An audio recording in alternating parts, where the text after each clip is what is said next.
Welcome to FounderLine, the show where we answer your questions about startups. I'm your host, Joe Beninato. Thanks for joining us. It's great to have you all with us today.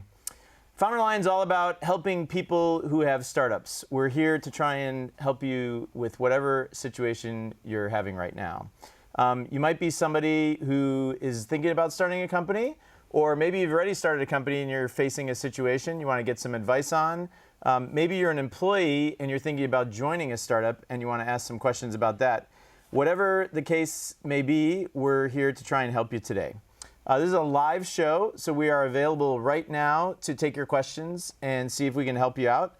The best ways to reach us are by emailing us, help@founderline.com, or tweeting to us @FounderLine. You can also go to our website and submit questions there.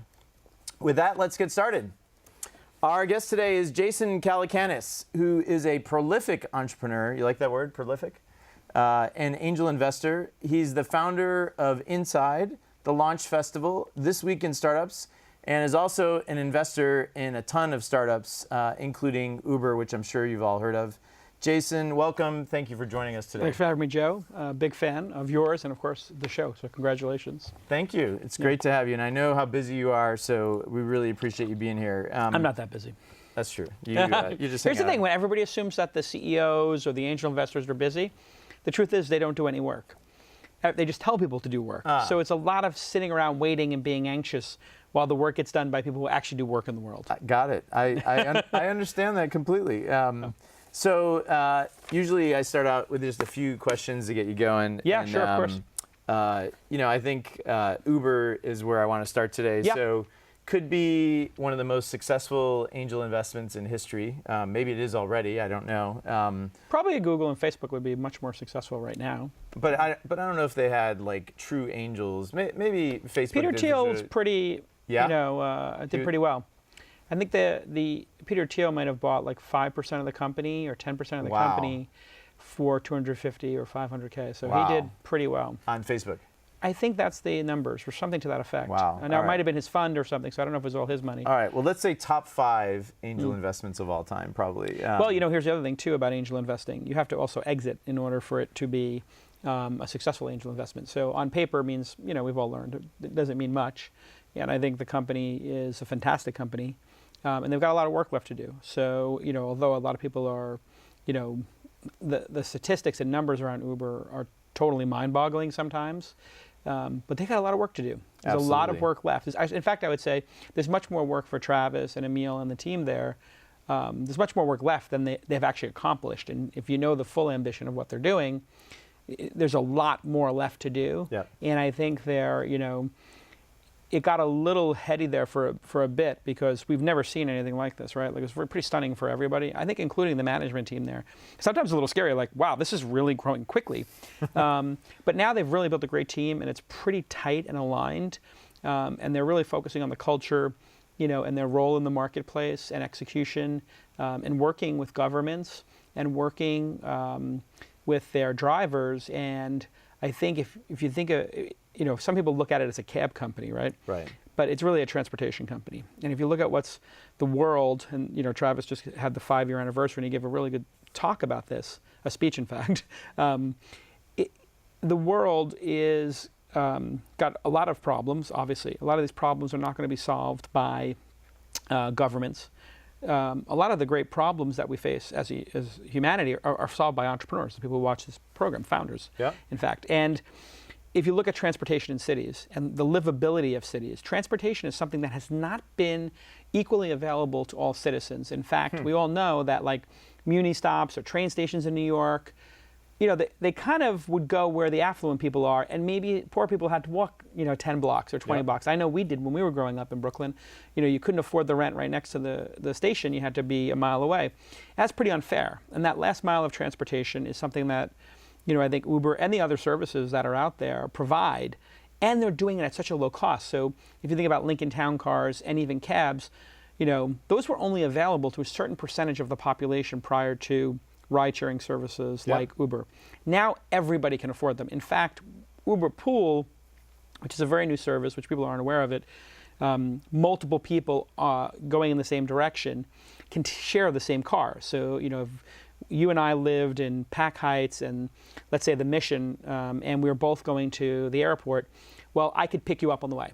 And we both would get, but without having to coordinate it. The software would all do it, and logistics would all do it. Right. And if you think about what that does is, we've just taken a car off the road. Right. And if we can do that at all times, there's this concept of a perpetual ride, where the cab's never empty.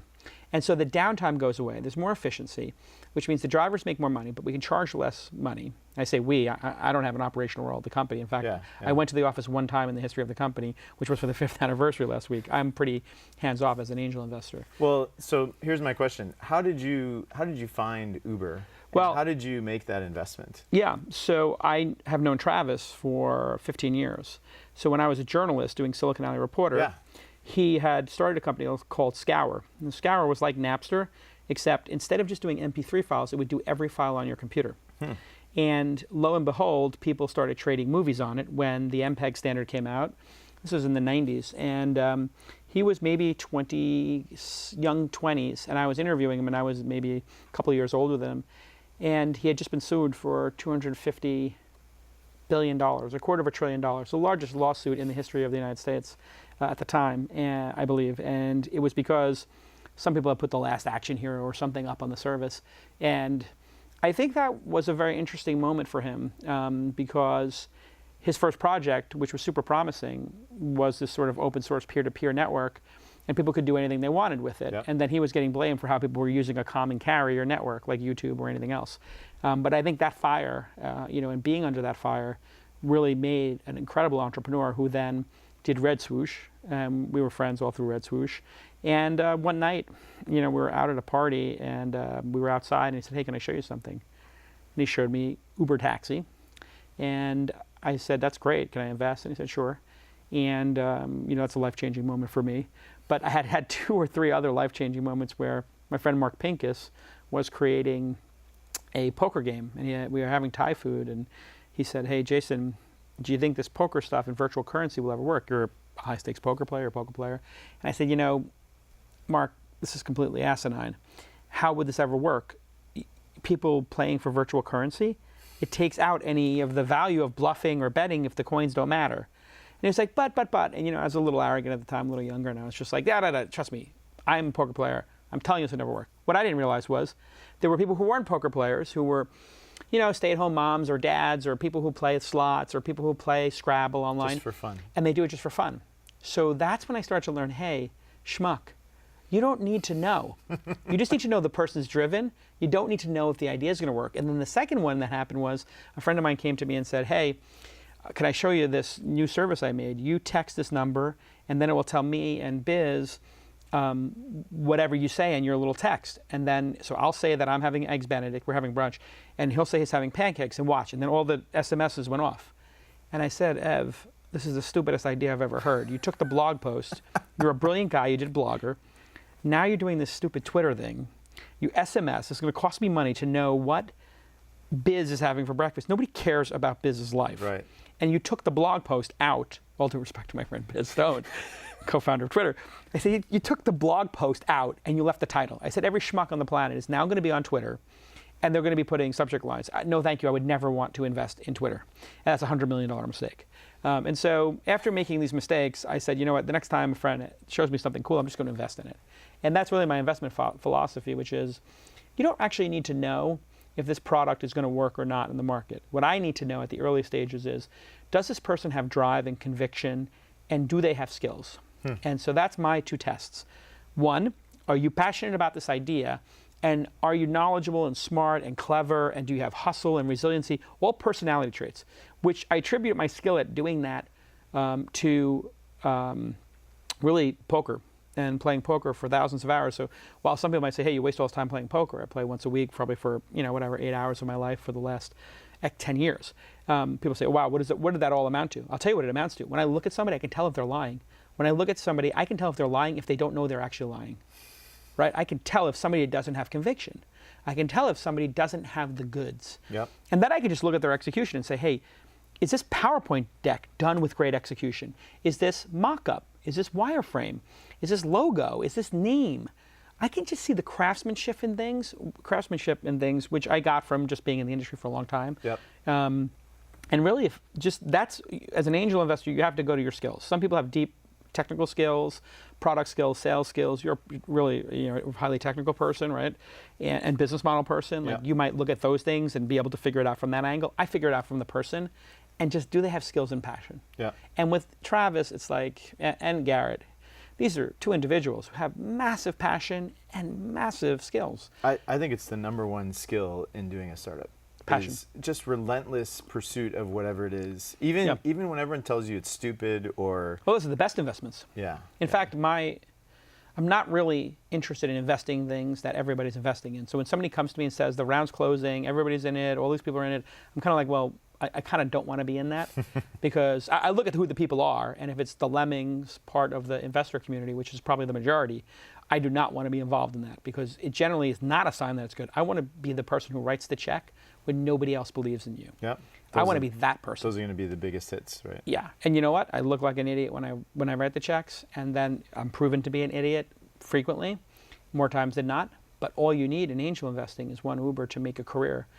In fact, you can make 100 careers, and so I'm just focused on the really crazy. I call my syndicate on AngelList and my investing style the trench run, which is a reference to Star Wars when Luke Skywalker goes into the trench and he's got to hit the exhaust vent to cause the chain reaction to blow up the Death Star, and everybody tells him like, this is impossible. And he says, well, I used to shoot womp rats, they're smaller than that vent. Right. So of course it's possible for me to go in there, have Darth Vader chasing me with TIE fighters, and to have cannons blasting me. I love that. I love the trench run. I love when the odds are so against your favor that if you do hit it, you get the spectacular reaction and reward of blowing up the Death Star. All right. Well, so you made a decision last year, I think it was, to move from LA up to San Francisco. Yeah, I was coming up every week. Big decision in your life, right? Yes and no. I was coming here for the past 10 years, I would say on average every other week. And sometimes it was every week. Sometimes it'd be twice a week. Wow. And it was getting a little bit untenable because it was fine when I was just married and it was me and my wife. Because, hey, getting a day off or two for me is probably a good deal for her. Like, she'd be like, yeah, good. You're going to be gone for 40 hours? Great. I don't have to listen to you talking constantly. But then when you have a little 3-year-old girl at home, 4-year-old girl, and she grabs your leg and says, Daddy, if you leave, I'd be so sad. And I'm like, where do you come up with these things to break my heart? So then I just talked to my wife and I was like, hey, 18 of the last 20 trips were to San Francisco. Would you mind? She's like, let's do it. So I did it. And it's been fabulous because I haven't felt this creatively engaged and I haven't felt this intellectually engaged and passionate since my time in New York during the 90s when the internet first emerged and everybody believed anything was possible. What's great about the city of San Francisco is, in the Bay Area, is I think it's turning into the best of New York and the best of the Bay Area. Some hybrid where it's becoming a hugely cosmopolitan, elegant, fashionable, cultural city, affluent city, while you still have this group of people who believe they can change the world just by going to work every day and starting something. And that passion is just like, it's a moment in history. There's no place on the planet that anybody should be other than this area. This is the zeitgeist, is the most influential, totally agree. 15 square miles on the planet. There is no place more influential than maybe Putin's, 50, whatever the mile surrounding Putin is. That's probably the second most and the most dangerous area to be. But other than that, we're going to make the most impact. So, do you miss LA? Like, do you feel like you've lost something by not being down there? Because no, not at all. Peter Pham's always no, not talking at all. about. Yeah, well, Peter Pham keeps flip-flopping. Listen, the lifestyle in LA, as I tell everybody, is like if Hawaii and New York had a love child, it's LA. Yeah. You get to like literally bum out, go to the beach, and have palm trees, and feel like you're living in Hawaii, or you can just put your head down and get to work like in New York. And there's a bunch of hustlers there too. I love LA. I'm certainly going to live there again in my life, I'm sure.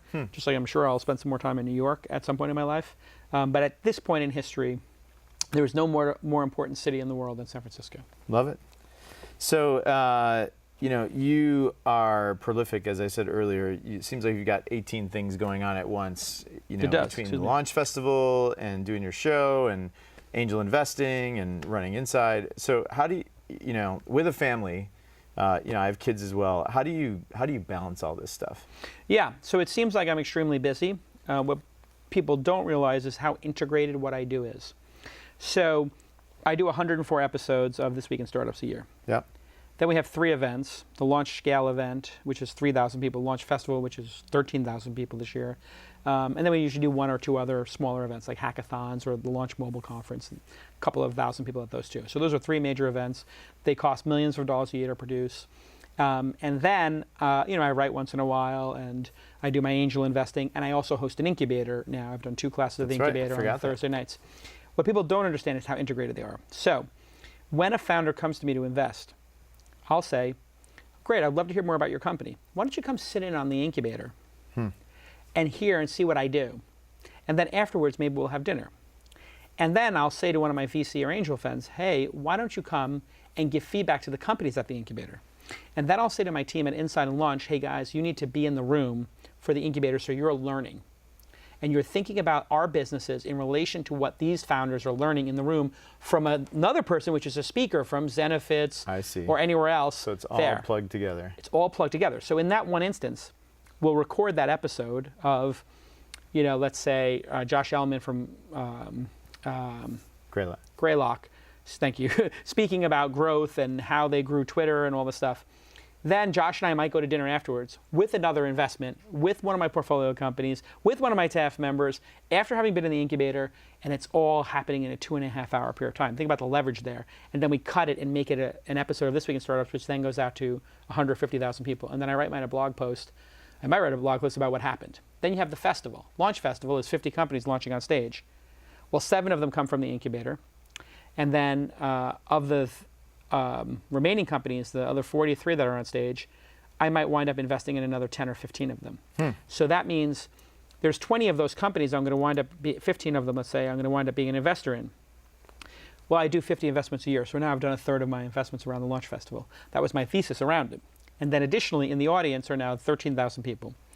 Those 13,000 people are my Sundance Film Festival audience. That's why I call it the Launch Festival. They're watching other companies on stage. They're watching me MC it. They're watching me as an angel investor do an interview with some great other angel investor or CEO, whatever. And so they're like, wow, Jason's talking to Parker from Zenefits. He's an investor in Zenefits. And then he's got Saka up there, and him and Saka and were investors in Uber together, and he's with Tony Hawk. And all of a sudden, the people in the audience go, I want to be part of that. I want to start a company. Just like at Sundance Film Festival, they say, I want to make a movie. Yep. And you put all that together, and what happens is massive efficiency. What people also don't realize is I've been doing this for 25 years, 20 years, in some cases 25. I was doing radio in New York in 1995 on pseudo.com with Josh Harris. And I was so nervous, I'd shake my hands. These are the top 10 websites on the internet. So when I do a radio show, my show, your show, that's effortless for me. That's like Gordon Ramsay coming in and cooking scallops, right? Yeah. Like people are like, oh my God, how'd you make those beautiful scallops? It's like, I've made these scallops 1,000 effing times. Yeah. If I can't get them right on the 1,000th and first time, shame on me. So I only look good in the last 500 scallops I've cooked. If you watch the first 500, I sucked. Yeah. You might look at these tapes of your first year doing FounderLine and say, oh, in year 5. That's what I do when I look at the first years of This Week in Startups or my conferences from 20 years ago. I was like, oh, they could have been so much better. One of my favorite parts of Hell's Kitchen is when the guys don't cook the scallops properly, because he goes, they're raw. They're donkey, big boy. You're gonna kill somebody with these. Yes, the scallops are always, he just throws them on the ground, breaks the plate. All right. Well, those are some great questions. You're obviously warmed up. There are some great questions. So let's try and help some founders out. Once again, you can tweet at us. The Twitter handle is @FounderLine. You can email help@founderline.com, and you can also go to our website. So let's start with Derek from Palo Alto. Hey, Derek from Palo Alto. With so many startups, some are hugely successful and others aren't able to raise more money. What separates the companies that can raise more money from those who can't? Is it all about the metrics, the people, or something else? Yes. Here's what it is. Life is a series of tests. So when you give somebody $25,000 or $50,000 and they come to an incubator like Techstars or Y Combinator or the Launch Incubator, it's a test to see if you can get your product done, and in 12 weeks you can impress the hell out of everybody on demo day and raise $250,000 to $1 million. Yep. So that you can then have your product in market, get some traction, get some customers, and then impress a larger group of investors to put in $1.5 to $3 million, so that you can show the traction and revenue and users that make a venture capitalist think that this could become a billion-dollar company. So it's just a series of proof points. And at some point, the group gets smaller. So you have 100, let's say, I think the last class of Y Combinator, I think, was 120. Yep. I'm told 20 of them were not allowed on stage. They were not good enough. Oh, really? Well, I think what they do is like you can maybe next class kind of thing. Like, Wow. so if Sam doesn't feel you're ready, my understanding is you can check with him, and I think that's really wise of him. He's just like, hey, listen, you got to step it up, right? So there is some benchmark of quality there. So then let's say 100 make it on stage, and it was 2 days. It was like unbelievable. They all had 2 minutes on stage, crazy. which was, that's why I only do 7 in my class, because you can't do 100 and maintain quality. Although these were pretty high quality, but Yeah. you can't maintain the same level of quality with a smaller number. I think that would be their challenge, is how do you scale this thing, right? And Sam's a super smart guy. I think he'll figure it out. But then you have those 100. Okay, of those 100, each of those represents probably, I don't know, if they have a 2 or 3% acceptance rate, they each represent, whatever that is, 50 other people who tried to get in. Yeah. So you went from there were 50 people who tried to get in, you were the one who got in. Now you got 100 who got in. Of those, maybe, let's say 2/3 get their funding. Maybe a third don't get funding or don't get significant They're funding. like $2 million or whatever. Whatever, some $1-2 million is probably what people on average raise coming out of there. Let's call it 2. Well, then out of that group, a certain number of them are going to make it onto the next funding round, maybe half, and then it's going to be like 10% of that group if it makes it to Series A, and then, if they make it to Series A, probably half of those make it to Series B, and then we'll see if they get sold or whatever. So the companies that do it, I think, are the ones who build great teams, who get traction, and who investors realize are indefatigable and will not give up. That relentlessness coming up again. Yep. So you have a certain relentlessness, but it's like you have to pair it with execution, and execution can be in the form of building a team, getting customers. It's all credibility building. Yep. And what I see a lot is a lot of people are making a lot of noise, a lot of bravado, a lot of work on the deck. But, empty can makes the most noise. That's why I don't look at decks, because the decks are just noise. Yep. I say, show me the product. And then they start showing me the product, and they talk about how Pinterest sucks. I'm like, okay, I understand that this multi-billion-dollar company that everybody wants to invest in sucks. It's a horrible way to pitch, by the way, is to take something that everybody wanted to invest in and missed, and it sucks. You better have a really good product after that, and nobody does. So, you really want to build up this credibility where you say, hey, look, the execution is here, the hiring is here, the pre-orders for our product are here, the Kickstarter went well, the press wrote this story, all these little credibility builders that say, you know what, let's keep pulling the string and see where it leads. But a lot of times people are like, you know what, you've proven that this can never be a big business. And if you do happen to prove that, it can mean one of two things. You suck, your execution is terrible, right? So that's all under the rubric of you suck. You should go work for somebody else. You should not be an entrepreneur. Yep. You're executing poorly. But then there's also, hey, this idea just doesn't work. You pulled the string and it's like people don't need a fax machine. Or you pull the string, people don't need Google Glass. They don't want it. Right. Okay, now what? Well, you either shut the company down or you pivot and use the assets for something. Yeah. So you just have to build credibility. That's the key. All right, great. Derek, hope that helps you out. Good luck with whatever's next.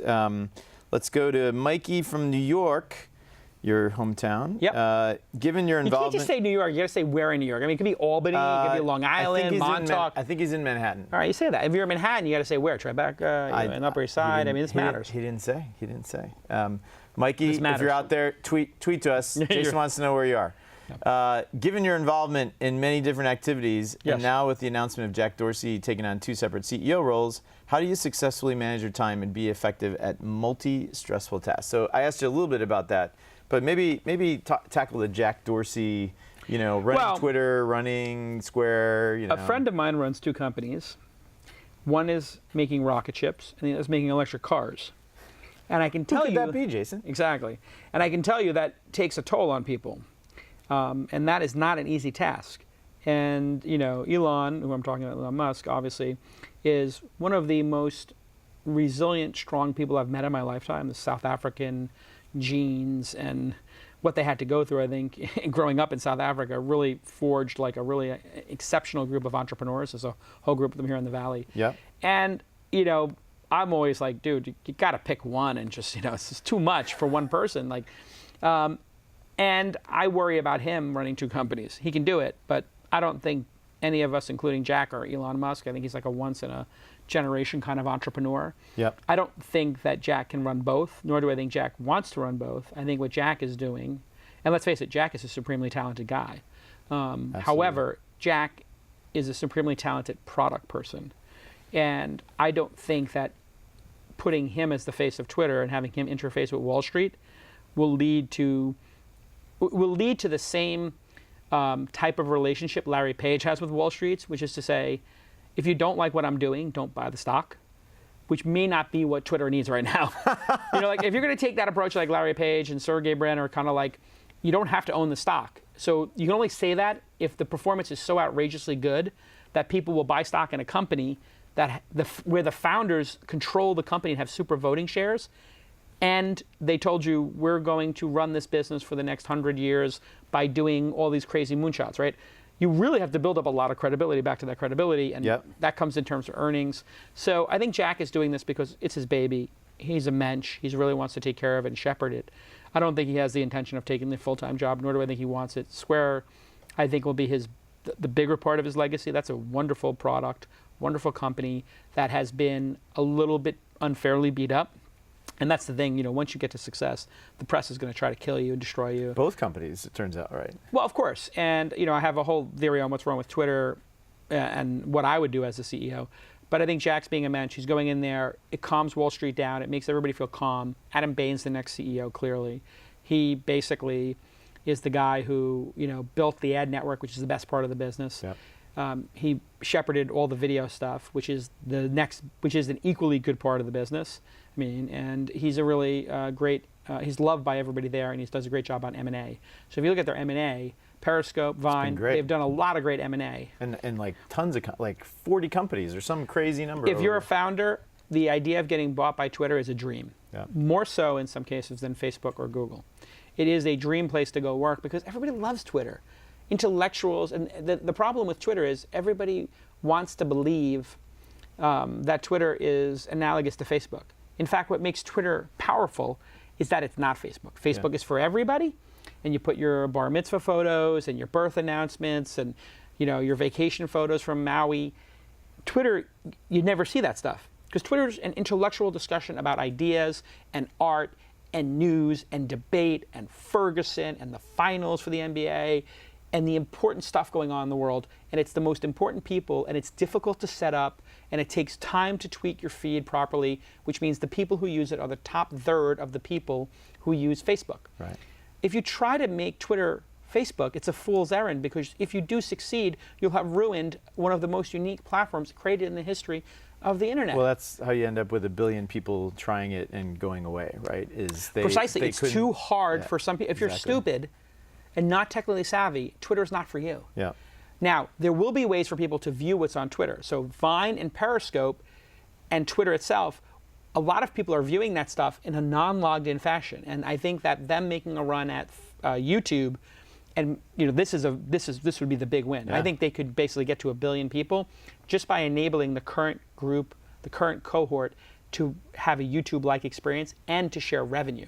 If they do that, holy cow. Yeah, you'd love that, huh? Well, it'd be just incredible. I mean, I think it'd be great for anybody who has video assets, but I just think them sharing revenue with the audience there. Right. I have 200 and some odd thousand followers. I mean, if I could monetize there, holy cow. Yeah. Well, you've been talking about this for years, right, with the YouTube situation. Somebody has to be a YouTube competitor. So I think Jack's a great guy. I really respect him. I think he's matured a lot, too, as a leader. There was a little bit of, he got beat up, too, and I think, that's the thing about being successful. Heavy is the head that wears the crown. People really were pretty brutal to him in the hatching Twitter thing. I think he went underground for a year or two, really got the house in order at Square. I think he's really matured as a leader, and I really respect the guy. I think he's a great product leader. Now, that doesn't mean that he can run 2 companies at once, and I don't think he wants to. He's doing this out of loyalty and giri, high sense of G-I-R-I, like a high sense of noble honor. Yep. But he cannot run both companies, and he's going to have Square go public later this year. And when that happens, I think his legacy is going to be really cemented, because he'll have 2 publicly traded companies, 2 deca unicorns, That's awesome. And people are writing Square off. So it'd be great for him to put that in everybody's face. At their own peril, I would say. Yeah. All right. Well, Mikey, hope that helps out. Let's do one more. But for young entrepreneurs, do not try to do a lot of things. Get one thing working. Yeah. And don't add to it. I mean, in fact, I've been trying to simplify my life. I take on too much. I've been saying no to a lot of things. Good man. All right, this one, the handle this is from is Philly Poker Pro from Philadelphia. Okay. Phil Hellmuth, okay. Yeah, Phil, what are you doing? I'm just not sure how I speak to an investor about a startup. Okay. Can I email someone or you? So obviously, how do people get in touch with you? How do they get your attention for a company? Yeah. Every angel is different, so you have to realize that. Yeah. Some people will literally not take a pitch. You have to come through somebody in their network. They will not reply to an email. You may not be able to find their email. They will not respond on Twitter. Fine. Other people seek things out. So they look at what people are building and they say, hey, I found this interesting thing on Product Hunt or Reddit or Hacker News, and then they go approach them. In fact, two of my favorite investments were Rapportive and Backupify. I found both of those by emailing info@ or webmaster @ You just saw them on the web. I read about, I think, one of them on Lifehacker and one of them I read about on Dig. And I said, these are two really cool products. And I was the first and second investor in both those companies. Cool. And one of those companies, the CEO of that company 5 years later is staying at my house this week and speaking at the incubator. And Raul from Rapportive, I'm investing in his next company. So really, like, there's all different ways to reach investors in all different styles. For me, I like to look at product. I don't read decks. I don't meet for coffee. I do emails. Mark Cuban, email guy. If you ask Mark Cuban for coffee, he's not going to reply. If you ask me for coffee, I'm not going to reply. If you send me an Envision link, or you send me a product, or you send me images, or a wireframe even, I can't help but look. I'm a product guy. I love clicking on stuff. I love trying stuff.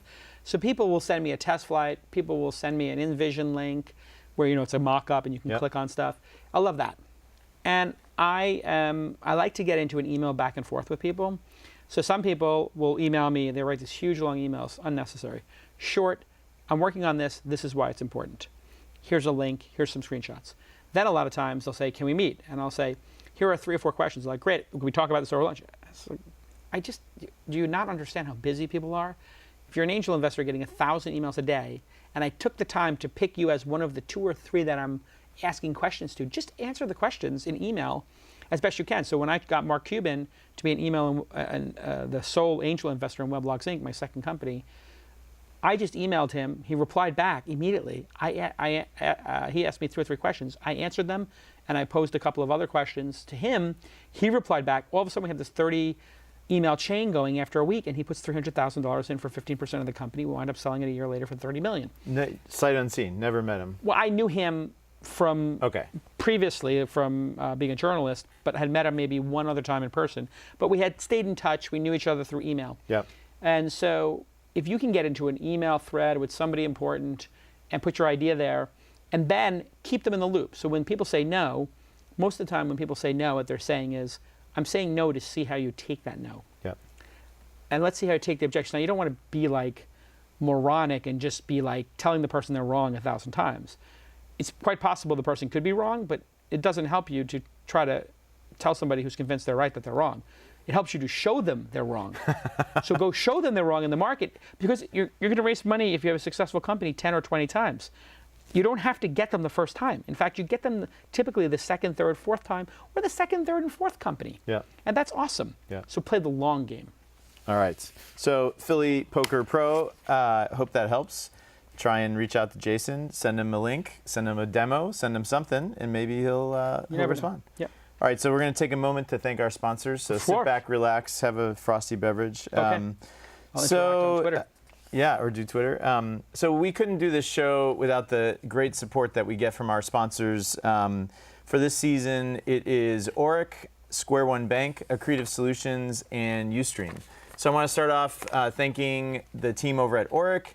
Mitch Zuckley is someone I've worked with over many companies, and just a tremendous guy. The team there is always very helpful. And I always tell people, when you're starting a company, one of your most important advisors is your lawyer. Not because they're going to do your employment contracts and your offer letters and your financing documents. Of course, they're going to do all that basic blocking and tackling. But more importantly, they're going to help you with advice. They're going to have seen way more financings than you will ever see. They're going to know what's happening when you need to hire or fire somebody. All those situations they've been through many, many times, and you want to have somebody great helping you out with advice in those situations. So check out Oric. You can go to their website. The URL, of course, is oric.com. Next, I want to thank our sponsor, Square One Bank. I've known the team over there, Lori Lumenti-Gardi and Sam Baumick, for many years. Again, worked with them on multiple companies. And you want to have a great financial partner for your startup. Of course, they're going to take care of your money and ensure that everything's safe. But you also want some help as a founder, things that make your life easier, like online banking, maybe getting a company credit card as opposed to having everything on your personal credit card. And they can help you out with those sorts of things. The team over there is great. They're always very helpful in trying to offer new services and help you out. You can find out more about them at their URL. It is squareonebank.com. It's square, the number one, bank.com. We have another new sponsor this season, which is Accretive Solutions, and they are the leading business outsourcing firm in Silicon Valley. I've worked with Martini Niganol over there across multiple companies. This is something that a lot of founders don't do early on. You want to get somebody who can be your temporary CFO, handle all the accounting, the accounts receivable, the accounts payable, whatever it might be, get your board packages ready. Just make sure all the numbers are coming out correctly and that your business is set up well financially. The team over there is fantastic. It's very cost effective. And instead of trying to find the right CFO when you're 4 people, which makes no sense, get somebody part-time. They work a couple hours a month for you, and they take care of all this stuff that you shouldn't be worrying about. You should be worrying about your product and hiring and everything else that's really going to build your business. You can find out more at their website. It is as-bos.com. And then finally, I want to thank the team over at Ustream. When we first started this, Brad Hunstable was kind enough to be one of our founding sponsors, and we continue to work with the team over there. If you're a company that likes to do live events, or you're thinking about doing a show or whatever it might be, their streaming technology is the best, and you can go find out more about them as well. Their URL is ustream.tv. So that's paying the bills. And let's dive into some more questions here. We have one from Paul in San Francisco. Hey, Paul. Paul says, hey, Paul. We've raised $700K and are not yet to the point where we can raise an A round. What are the best ways to position ourselves to raise $2 to $3 million given this situation? Okay, so they've raised 700. They want to raise 2 to 3 million. The next round. Yeah. So I would talk to your angel investors, and I would talk to VCs. And for me, what I do is every 6 months in my startups, when I'm personally doing a startup, not when I'm investing, I do what's called a listening tour.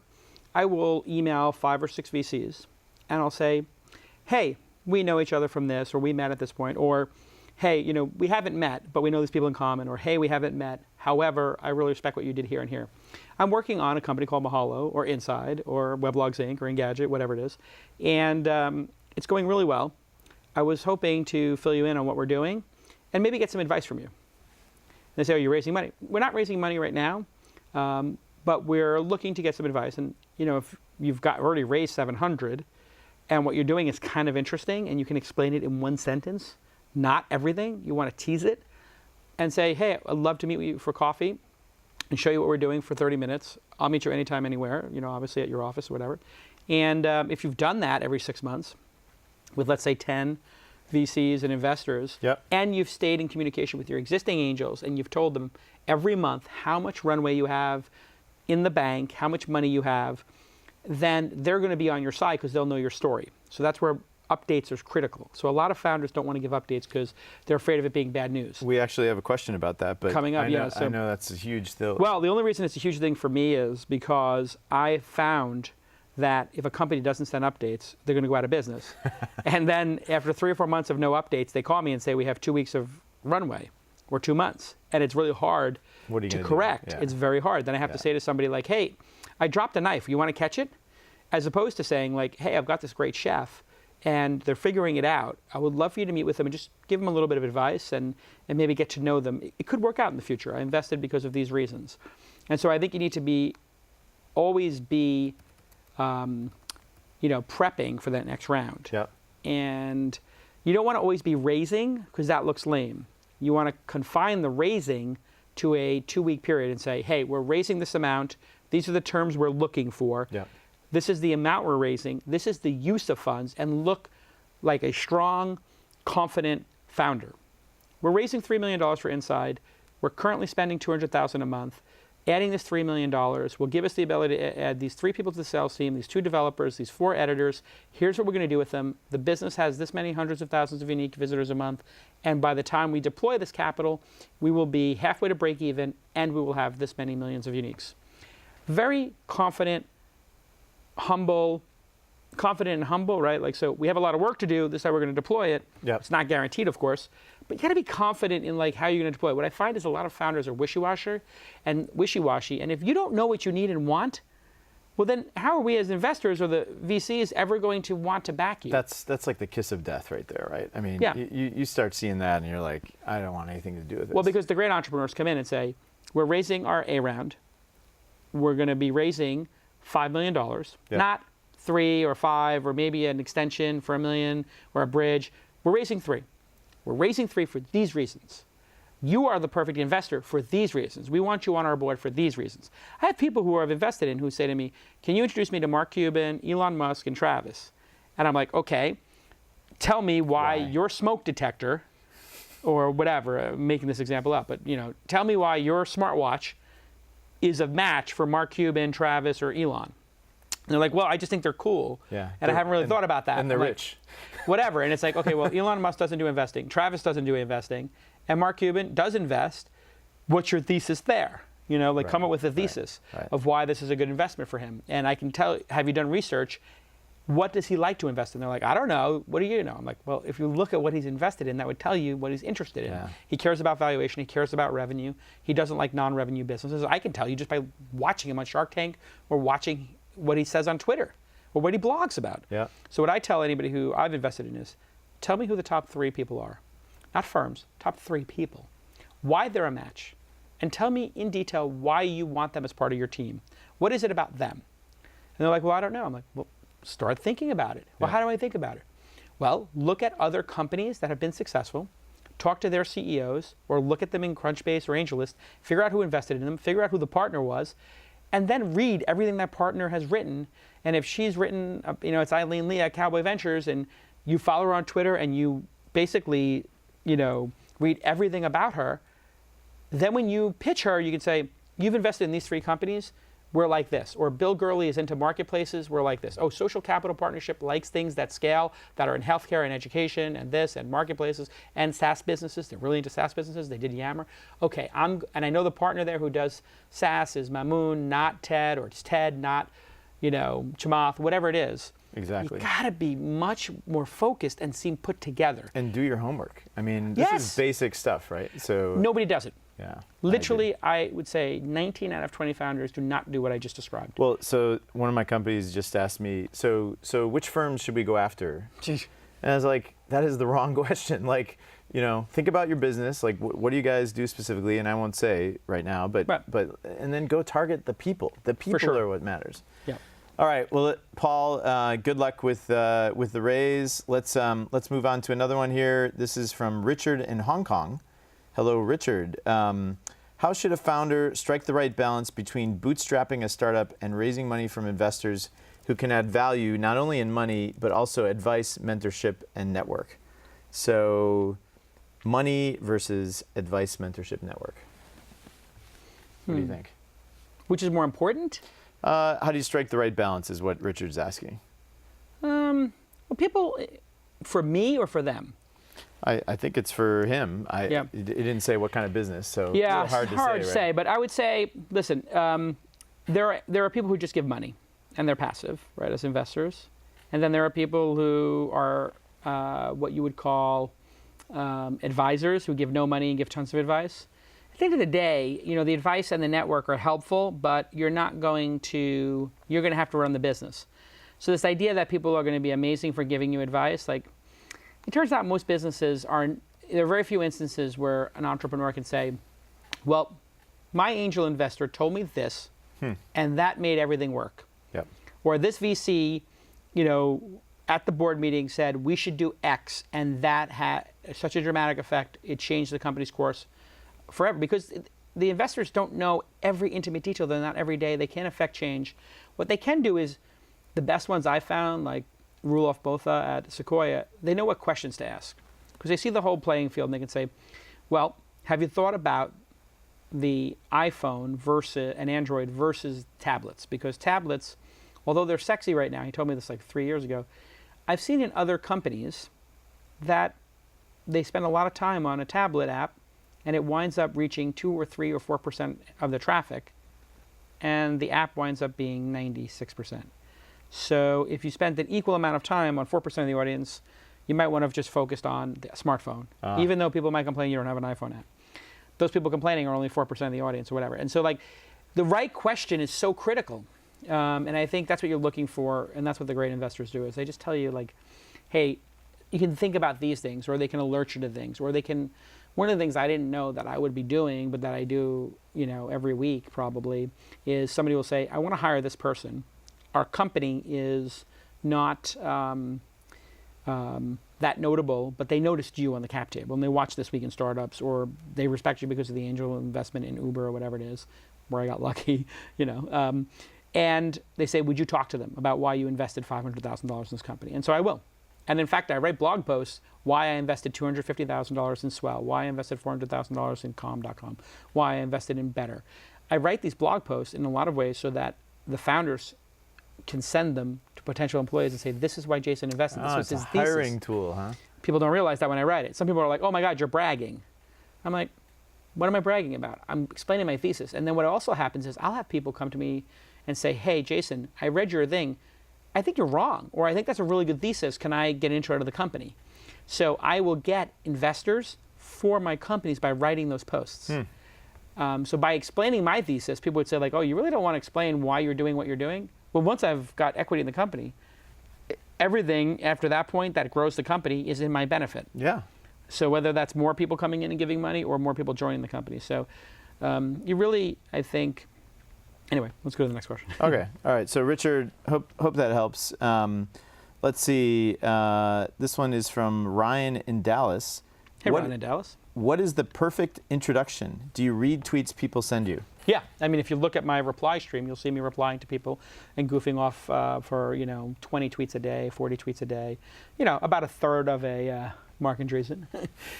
So, yeah, I goof off on Twitter all the time. Now, if people send me like pitches via Twitter, like I don't think that's ever resulted in anything. Although I have become aware, I'll take that back. I don't know if that's directly resulted in an investment, but having a dialogue with somebody has directly resulted in me looking at stuff. And some of that stuff I've looked at has wound up on the stage at my conferences or on This Week in Startups, or I've written about it, or I've retweeted it. So I do think Twitter is a way to intelligently engage with people. I don't think it's like, can I have a meeting on Twitter is a great idea. I do think, at Jason, really enjoyed episode 451. Saka was amazing. We're doing something very similar to Uber, except it's for, pizza, and it's the Uber of pizza. I think you'd love it. Here's a link. That's it. So don't try to hard sell me. Can I get a meeting? Can I get this? Like, again, there's a whole group of people here who are talkers, and then there's people who do stuff in the world. Your goal in those initial days is to take yourself out of the bucket of talkers and put yourself into the bucket of people who do stuff. If people tell me they have an idea or they want to tell me their idea, I don't even reply. Because if you have not heard me say 1,000 times, I don't meet with people to talk about ideas. I meet with people after I'm impressed by their prototype. I've said this over and over and over again. If you're too stupid to know this about me, like, why would I meet with you? Yeah. You haven't done any basic research. I always tell people, a prototype is worth 1,000 words, 1,000 PowerPoint decks. Like if you show somebody as opposed to tell somebody what you're going to do, you've moved yourself from the 9,990 people who talk about stuff and make decks. The wannabes. Yeah, the wannabes, to the 10 out of 10,000 people who actually build something. And of those 10, only a third of them build something that is credibly executed. So you just want to work on your execution. Yeah. And it doesn't take that much. Like if you can't be bothered to spend $5,000 or $10,000 building a prototype of what you want to do, then why should I, and I don't mean to say this to be obnoxious, but like, why should I take you seriously? Unless you've done something before. It would be like somebody saying, like, put me in the game, coach. And it's like, okay, we'll work you out on Tuesday. It's like, well, I don't want to work out. I just want to be put in the game. It's like, it kind of doesn't work that way. Unless you're Allen Iverson, maybe you get away with it. Like Allen Iverson doesn't have to practice. He's broke, I just heard. Yeah, it's sad. Sad. Sad. The man, the other AI. By the way, Warriors, well done. That was awesome. That was a great season. For sure. I will always be a Bulls fan. Jason will always be a Knicks fan. For sure. But being in the Bay Area, being a season ticket holder since the 90s, that was amazing. So thank you. I'm wearing my gold and blue today. I don't know if you can tell. Very subtle. Well done. All right, let's keep going here. Speaking of prototypes, this one is from Donna. Doesn't say where. Hey, Donna. Hey, Donna. How does a non-technical founder who built a self-funded prototype of a product that solves a real-life problem get into a leading accelerator program without the magical team or pedigree? Where do resourceful, scrappy, first-time founders go if they happen to live in a less tech-forward location? Can and will travel. Thanks. Okay, so to move backwards. As I tell people, if you're a first-time person and you're the greatest basketball player ever, and you're invited to be in the NBA, go to the NBA. It would be like you're a great actor and somebody invites you to, and you want to do theater, you move to New York or London. If you want to do movies and TV, you move to LA. Yeah. So geography certainly matters. So you basically increase your credibility 100-fold if you're in the area where the people are who are taking this stuff seriously. So if you truly wanted to build an internet company, like moving to Silicon Valley literally puts you, in the front of the line because you're here. Yep. Now, there are so many developers here who are so affluent, so rich from their Google shares, from their Twitter shares, from whatever. And there's one of them out there who may feel some affinity towards your idea, no matter how niche it is. So if your idea is, educational apps for autistic kids, which was a great startup I saw a couple of years ago. If your kid's got autism, well, and actually it's 2 autism startups I know of, that is going to be the startup where you want to work. And you will take less money and invest your own money as a developer to be in it. So look at what you're building and the mission of it, and then find developers who are aligned with that and say, hey, this should exist in the world. And I think you believe that too. How would you like to come on this journey with me? And that's how you get a technical co-founder. You don't get a technical co-founder by posting to Craigslist and just looking for random people. You get it by starting a blog and talking about your project and what you're trying to accomplish, and then getting that on Hacker News or going to the JavaScript forum, or the SIG group, or going on Meetup and being everywhere until you find somebody and telling everybody, if you know somebody who you think would be a good technical co-founder, here's what I'm doing.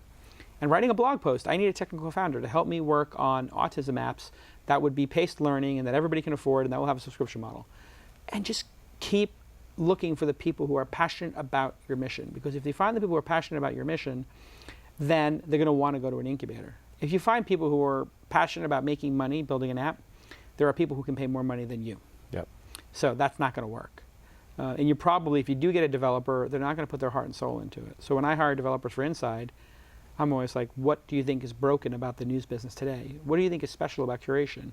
What do you love and hate about Reddit, or Brain Pickings, or Media Redefined, or whatever other curation service?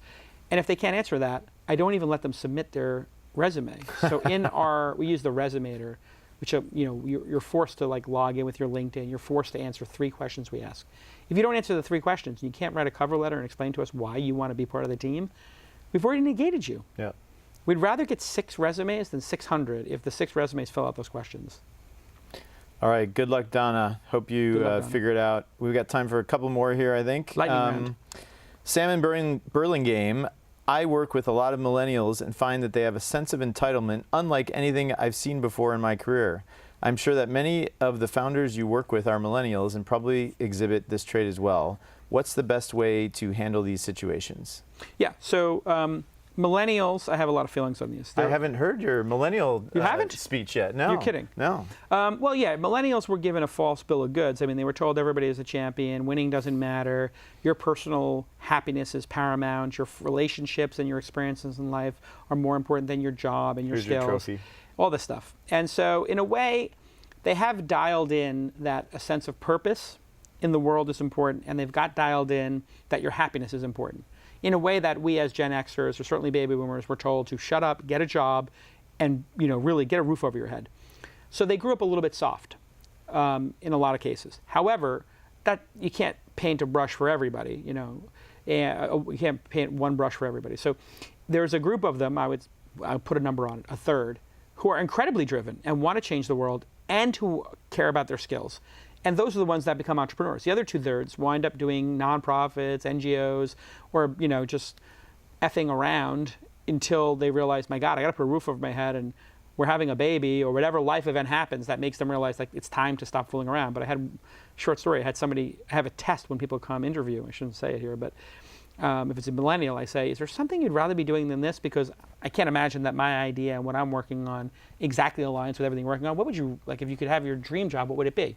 Any sane, intelligent person in an interview with an egomaniacal founder, like yourself, like myself, would know the proper answer is, no, Jason, there is nothing I would rather do right now than work on what you're doing at Inside/Launch, San Francisco Startups, because it is so amazing, it's going to change the world. That's the right answer, if you want the job. Right. But if you don't want the job, and you're not smart enough to fake it, you will say what one person said to me is like, that's awesome. You know what, Jason, they said to me? You're right. What I would really love to do is I saw this movie about like the migrant workers in China, and I want to go ride a bike across China to try to make this film for migrant workers to, like people could understand their plight. And I just thought to myself, like, I've seen this documentary. I know a lot about this. I've read about it. I've been to China. Those people, they don't want to be in the north. They don't want to live on a farm and everybody's taking a shower out of a spigot. And they're like eating rice every day. Like they want a car, they want an apartment, they want to have a Gucci belt, fake, real, whatever. They are aspiring. And by the way, what they're aspiring to do is take your lifestyle and your jobs. So you are an idiot if you think when you drive across your mountain bike across China that you're doing anything other than servicing your own insane ego. And so I said to the person, I said, that's amazing. That's really. This is a real story? That's a real story. So I said to the person, I said, wow, that's amazing. Like, this is a pretty detailed example. I'm like, this is beautiful. Like, this is a really great thing, And I asked them like 2 more questions. And they said, great, we're going to get right back to you. Thank you so much. I went outside. I went, shh. I said, tell this person, like, we're sorry we filled the job. And write them a nice goodbye letter. But it's like, really? Like, you're that clueless. But, most of them, I think, the other great thing about them is, if you do have a sense of purpose in your company and you can find somebody who's aligned with it, God, they're going to work so hard. Yeah. God, they're going to work so hard. And they don't care about material things as much, and they're so technically savvy. The right ones. Yeah. So, I heard this about Gen X, like we're all like depressed and on Prozac, right? And, most of the time. Most of the time. Yeah. So that was accurate too. Yeah. There's some truth to it, but, you can't paint with a wide brush. And I see the best of the millennials. All right, I'm lucky. good. All right, we're going to do one last quick one. Okay. From Jack in New Jersey. Hey, Jack in Jersey. Not the Jack, but Jack. Jack in Jersey. Who are some of your favorite angels and VCs and why? Yeah, that's a great question. And your least favorite as well, if you dare. Yeah, you probably don't want to say bad things, but I can tell you a bad behavior story. So Chamath at Social Capital, Josh at DFJ, Bill Gurley. This is the good side. At Benchmark. These are the ones I hate. No, these are all great. Saka's amazing. Tim Ferriss is amazing. I'm very lucky. Tony Conrad from True. And Josh Koppelman from First Round. I'm lucky to work with a lot of these great people. Naval at AngelList is amazing. Dave Morin, Eileen Lee, Cyan Bannister. These are great, great investors who I work with frequently and collaborate with frequently. Ted Maidenberg and Mamoon over at Social Capital as well. And of course, everybody at Sequoia, who I mentioned earlier, Ruloff, both Michael Moritz, Doug Leone. These are all like amazing, amazing, the gold standard.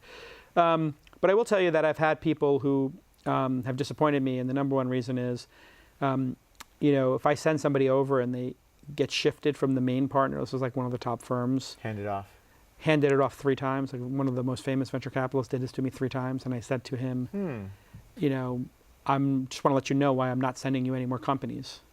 And this is like a major billionaire, one of the highest profile venture capitalists in the history of venture capital. I said, I'm not sending anybody anymore, and here's why. And my wife was like, you said that to who? And I said, yeah. I said, don't you need them? I said, I don't. And I certainly don't want my founders calling me back and saying that this person set up a meeting and then sent an associate or a junior person there. You know what happened? Billionaire wrote me an apology letter. Right. And he said, you're right. It's awesome. Because you know what the thing is? We're all nobodies in this industry. I came into this industry as a nobody. People didn't want me in this industry.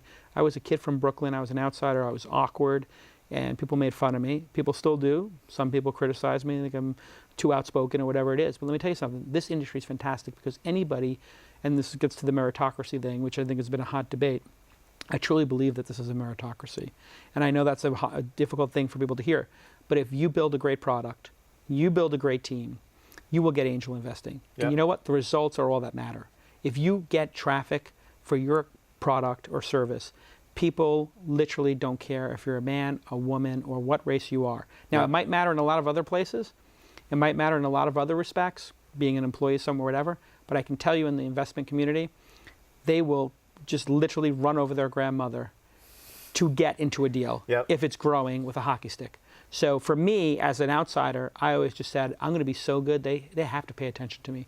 And I just made as much noise as I could, and I wrote better than everybody, and I threw bigger conferences, and you know, because you watched me come up in this business, you know, it was a little bit awkward at times, but you couldn't say, like, he's not a good writer. He's not a good interviewer. That conference wasn't awesome. You had to pay attention. Yeah. And that's my message to entrepreneurs. You have to be so good that people pay attention. And it's on you to do that, nobody else. All right, well, that's a great place to stop. That was awesome. I'm sorry we're out of time. We could keep going. It went by like an hour and 10 seconds. We can keep going another hour, but we got to go. Thank you for being here. My pleasure. You can follow Jason on Twitter, of course. His handle is remarkably @Jason. There you go. We are off next week, but in 2 weeks, we're going to have another episode. Our guest will be Philip Rosedale, who is a pioneer in the virtual reality field, the founder of both Second Life and now High Fidelity. It'll be a great show. It's on Wednesday, July 1st at 5 o'clock Pacific time. Thank you again to our amazing sponsors, Oric, Square One Bank, Creative Solutions, and Ustream. You can follow us on Ustream. You love Ustream, great. Follow us on Twitter. Our handle is @FounderLine. You can register at the website for updates. You can download the podcast from iTunes. Thanks for watching. Here's to the crazy ones, and we'll see you again in 2 weeks. Go Dubs.